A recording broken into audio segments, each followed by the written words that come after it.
But what I'd like to do is I'd like you to take people back to where Attica 7 started. You know, realizing for the first time that you may never see daylight again. Yeah. And what your emotions were like when you were putting these songs down on paper, and how you got that inspiration. Okay. Yeah, visualize yourself in a cell, 6 by 8, 8 by 12, whatever it is. You've just been ripped out of society with a possibility of never having a chance to ever see your family again outside of a cell somewhere, or a visiting area in a prison while you're either shackled behind glass or under guard. And you're not expecting any of this to happen. It just happens. And all of a sudden, everything you've held dear, everything that you love is out of your reach. You know, it changes the way you think about things. It changes the way you think about what you do. Instead of just going out randomly and doing what you feel like doing, it makes you think before you do those things with those large consequences. And when you're in a motorcycle club, you're going to pay twice the consequence, maybe 3 times, maybe 4 times of what the average person is going to pay for any action that you may take, or even a reaction to being attacked yourself. You become not the victim, but the perpetrator, defending yourself because you're in a motorcycle club. So you have to think about all these things every day. It's like walking on the edge of a razor blade. And when you're doing your time, it's like walking on the edge of a razor blade the whole time you're in, because you don't want to lose your good time, but you can't be weak. So you have to do whatever you got to do to survive honorably while you're on the inside. Then when I got sentenced after being in over 21 months in MDCLA, they shipped me around a little bit, put me in the hole in a few other places waiting for my paperwork to come through, and then I got sent up to Oregon, to a prison up there. And while I was up there, I was working out in the yard at least 5 days a week, and I rediscovered music totally by accident. I wasn't even into music. I knew how to play guitar. I'd played since I was 9. Took lessons from the time I was 9 till the time I was 15. Learned how to read, write music, finger picking, classical, the whole deal. But then I got out of it, got into motorcycles, and just picked up the guitar every once in a while, sometimes not for years. But it was in my head. The structure of music, the feeling, it was all there. So I don't know what happened, but after being up there for a few years, I was walking past this room where they did a lot of band rehearsals and the band program for inmates, and I just got inspired to start playing.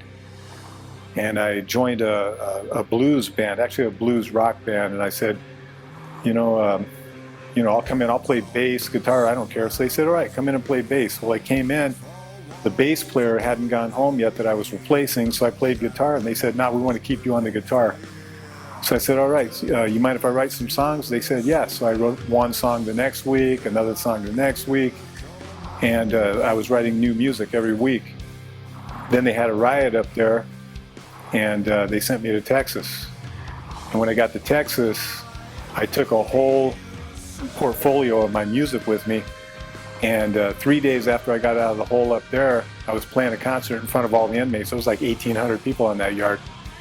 We were playing all my music, but that's because that was a blues, like a heavy blues. That's what I started writing, was blues originally, kind of a blues rock, really heavily distorted. And then I gravitated towards down-tuned music while I was there.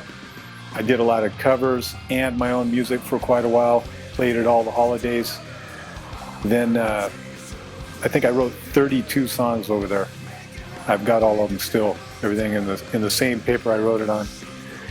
And I got so into it that I just decided when I get out, that's going to be my goal. I'm going to build a big band around good musicians, solid musicians, not a bar band, not a cover band, and it's just evolving into what I've wanted it to be. What would you say is your favorite Attica 7 song? That's hard to say, but Devil's Daughter, Serial Killer, All or Nothing, Lockdown. I can keep going, man. It ended up being the whole damn album almost. I gotta agree with you with that. I mean, there's not a bad song on the CD, but can you take us back to where you were physically and mentally when you wrote one of these songs, and what was going through your mind there? When I wrote Lockdown, I was in a cell, and if you listen to the lyrics in Lockdown, it's an inmate, and it's definitely a serious prison song. Another one, No Redemption, wearing a number on your chest, having eyes in the back of your head, because that was the thing. You always had a number on, and you had to have eyes in the back of your head all the time. Do you feel that had you not went to prison, that you would be where you're at today musically? If I didn't go to prison, Attica 7 wouldn't be here. I wouldn't be playing music. It completely changed my life when I went in there. I redirected my thinking, and I'm glad. I love the music. I love what I'm doing. I love what I'm doing with my business, building these bikes. I love the music even more. And the TV, the different things that I'm into now, I mean, I'm enjoying it every day. That's one thing I can say is out of that experience, when I finally did get out, I appreciate every day. Even a bad day is a great day. One of the things that I noticed that when I went out to cover the Uproar tour is after I saw your band, there was an it factor, a magic, something that that people can relate to and forget about problems and stuff like that with your music, and I fully believe that people are going to jump into your genre from others and come together with your music. What do you feel is the reason for that? I think one of the reasons that that our music is so universal, it's not just one little niche like metal or just rock or something else. It draws people from all different genres, because there is a little blues influence in there.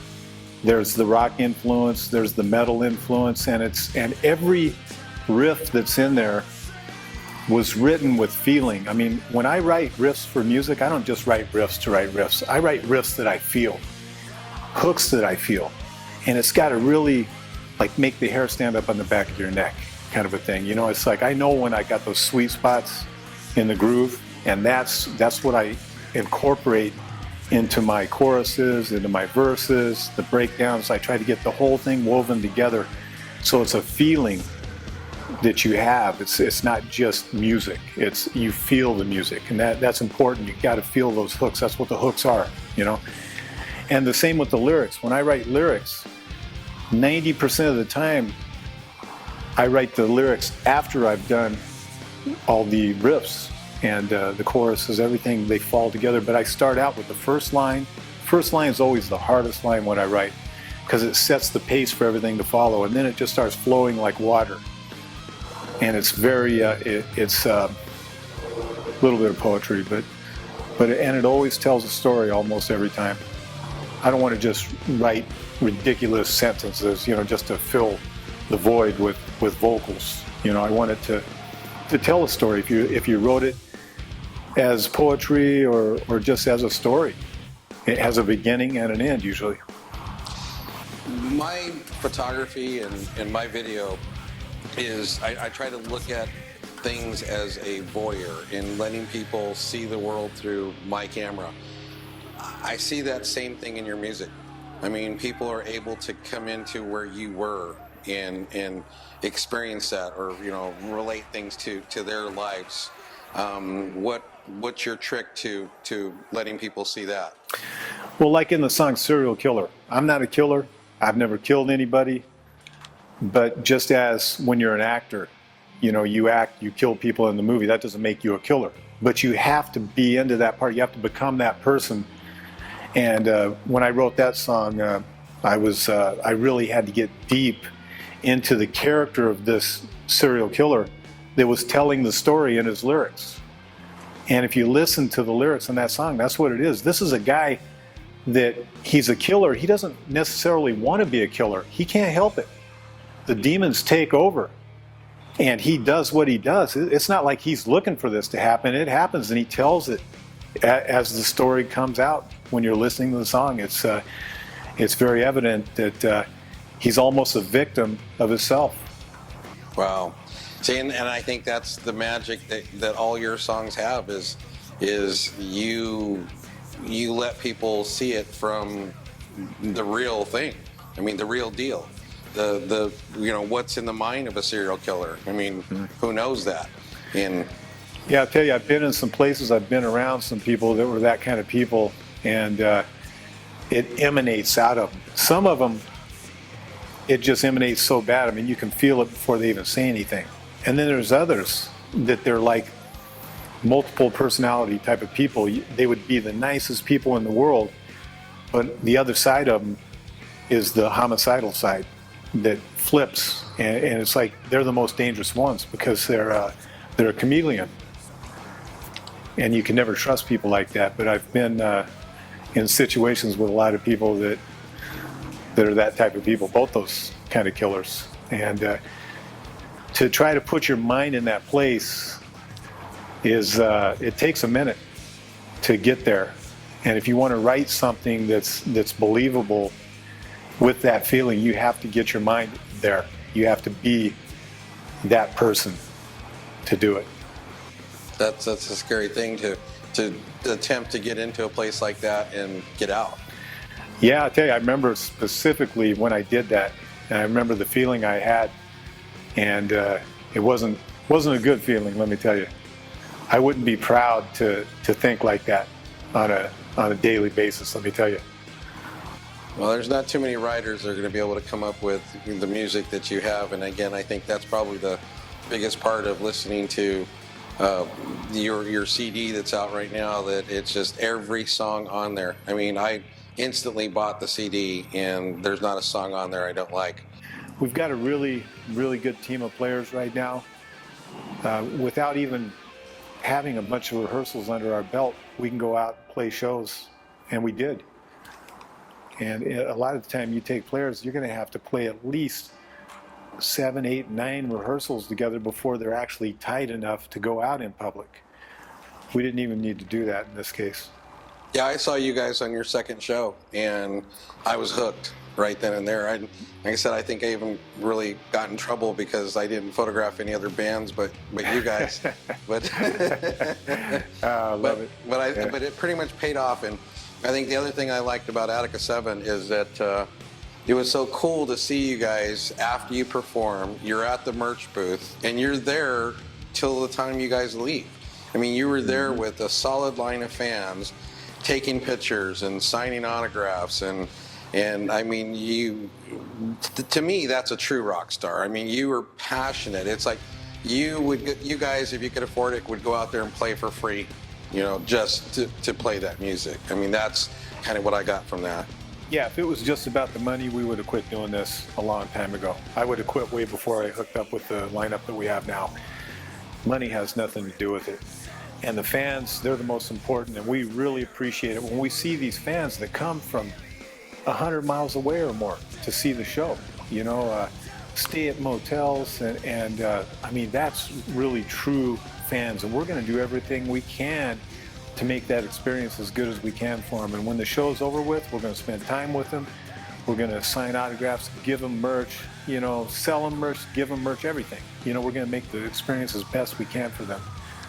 It was funny watching you guys, have fun with this, where you were throwing out the shot glasses and people were catching them as they're going by, and the parts that a lot of the fans don't get an opportunity to see, like the rock star life where you're living in truck stops and things like that. But and you even had on your tour manager, Al. Wasn't there a couple of episodes with him where some funny things happen there with truck stop? There's episodes with Al all the time.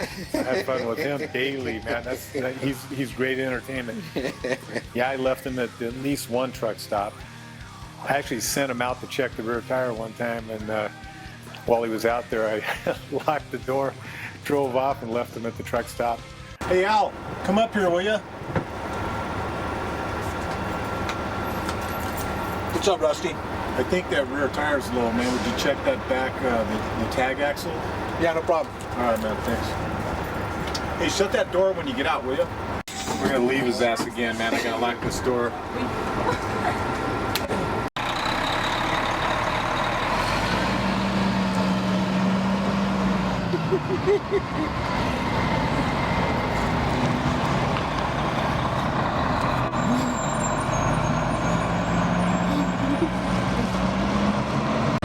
I can't believe he left his ass.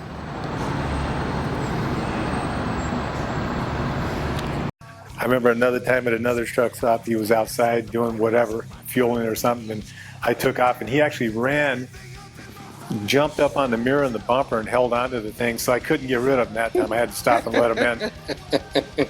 And I think at another venue, we were backing out, and I had him help back the bus out. He was guiding me. As soon as I got out, just took off. And I heard these, I had the door open still while I was driving. It sounded like Fred Flintstone trying to catch the bus with those heavy feet. I said, damn, this guy can run, man. I had no clue he could run like that.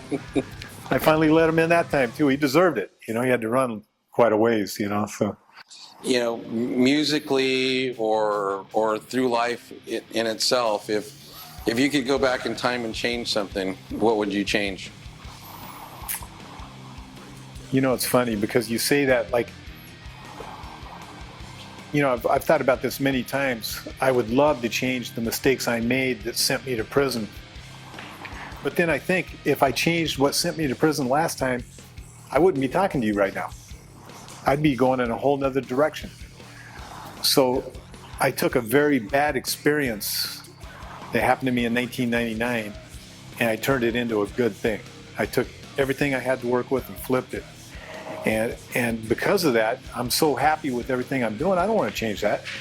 And I would have to take that back because there's really not much that I regret since I've been released. It's all been a pretty good trip. Your bike building. I mean, this shop is, I mean, you're sitting in front of an $80,000 bike right there, and your bikes are amazing. Where's that going to go with Attica 7, you know, taking off? You know, I look at what I have going on here like a triangle. It's like the devil's triangle. I've got illusion, I've got the music, and I've got the TV. And it's all interlinked, and they all work for each other. So what one does pulls the other up, and they're all connected all the time. And I love it. It's a great cross-promotional type of a thing. Personal branding, bands brand, bikes brand, everything's doing well. So the better the music does, I think the better the bike business will do. And the vice TV, versa. Sons of Anarchy, that's a huge show. I mean, how did that happen? You know, it's just, that was luck. You know, Kurt Sutter's a great guy. I really like him. He started that show 5 years ago, and he's a smart guy. He went out and did his homework. He came by here. He's visited many Hell's Angels. He wanted to go to the top of the food chain and learn about clubs, and he did. And it's a drama. You know, it's not real, but it can't be real. If you're going to be entertaining, you have to be dramatic. You have to have a lot of that stuff going on. That's what people need to not lose focus of. You know, it's a fantasy, but it's great. You know, but he did a lot of work in reality so that he could have the most realistic of fantasies. And look at it, it's a cult following, man. The thing's crazy. It's over 5 million people regularly watching this. I'm honored to be part of it. I've had the incredible fortune to travel with you guys on the road for what seems to be months, but it's only been a couple weeks. Yeah, with you wear on us a lot. It seems like yours to me, you know what I mean? I don't make too many mistakes, but the ones I do make are pretty big, so. Oh, like leaving me in a truck stop? Yeah, that was a good one. At 4 in the morning, I think it was? Yeah, and it was pretty cold, too. Oh, man. Yeah, I felt pretty bad. I'm glad about I had that. my phone with me. That's all I could say. Or you guys would have been all the way to LA before you figured, hey, where's Rusty at? Yeah, I don't think we're going to put footage of that up there, so. But one of the things that I noticed is that everything that you do, whether you're driving a bus or orchestrating the band and your organizational skills and your leadership skills and And when we go places, like last night, the Rainbow, after you played at the Key Club, I mean, they closed the place down, but you and your few select friends were allowed to stay. Something about you is just people love. What do you think that is? I just try to treat everybody the way that I want to be treated. And I look at people, and I give them the equal respect that they deserve. And there's so many people out there that feel entitled to take. You know what I mean? And I hate that. Nobody's entitled like that. You should treat everybody the way that you want to be treated, because when somebody treats you bad with disrespect, you're not happy. And the people you treat bad feel the same way. It's no different. Nobody's entitled to treat anybody bad that doesn't deserve it, So treat people the way they deserve to be treated, and people they'll appreciate that. That's all, just being fair, man. Consequences are the most important thing to think about. The action that you do, whether it be good or bad, always has consequences. If you do negative actions, there's negative consequences. The bigger the action, the bigger the consequence. And those consequences don't go away. The action takes 2 seconds. We're all capable of all types of violence, all types of good, all types of bad. Anybody, from the smallest person, it doesn't matter your size. It matters your will to do it. And there's a lot of people out there, and they say, I don't care, I don't give a fuck. Well, you know what? You're going to care when you get nailed. You're going to care when you pay those consequences, because all this stuff out here, if you've never done time, been locked away in cells for a long time, you have no idea the consequence. And the people that have done it and say, oh, it ain't shit, well, I don't even fuck those guys. Their opinion doesn't matter anyway. You know what I mean? Absolutely. What's it like being in a little cell, solitary? You get used to it. I'm sad to say, but you'd have to. If you don't get used to it, you're not going to survive. You're going to go nuts. People are adaptable. You can do just about anything, and over time, somebody's going to be adapting to whatever it is. Whether it be torture. In this day and age, there's not physical torture, but they've refined mental torture to a fine art. And if you've got the government pissed off at you, they have many ways to mentally break you down, and they'll try. And if you're strong, you won't be broke down, but you're not going to have a good time while they're trying. Absolutely. Attica 7, it's www.attica7.com. We got some great stuff coming up in the future, you think, here? Yeah, I'm real excited about what's going on right now. I don't want to get into the details because it hasn't happened yet, and it's not good to talk about things that haven't happened yet with certainty, but we've got some good things coming up in 2013. I think you guys will be seeing us in many places. Okay, so right now your fans can get CD on your website. They can go to our website, they can go to iTunes, Amazon, I think FYE or FYI, one of those stores, and Best Buy. Best Buy? Yeah. All right, and merchandise, shirts, things like that? We got shirts, CDs, hats, posters, and the stuff's growing. It's kind of in the infancy right now. Music videos coming up? Yeah, we do have one music video for Serial Killer that's done right now. I don't know if we're gonna re-edit it. It's a good video, but I want to have a great video. So we'll see what happens there. We have plans for a series of videos coming up here within the next 2 to 3 months. Fantastic. All right. Well, the fans are going to be in for a treat. Like I said, I've been fortunate enough to travel with you guys, and you are my ultimate favorite. I've listened to a lot of bands, been with a lot of bands, but when people ask me what was your favorite tour, I'm gonna have to say Attica 7. Right on, man. Do you want me to pay you now? Well, I left my wallet. Check would be fine. My wallet's at home. Sorry, man. Actually, I was thinking about a new bike. That one behind you looks pretty What? good. So a new bike. What? Bike. I can't hear you. What? Motorcycle. Huh? I can't hear, man. I've been playing so much, I can't hear. That thing behind you lit up really What's this? beautiful. Yeah. What? Yeah. My sight's getting messed up too, man. I got to start, getting rest. All right. I'm Rusty Coones with the band Attica 7, and you've been watching Rock Biz Magazine. Great. We're out. That's a wrap. Thank you very much, sir.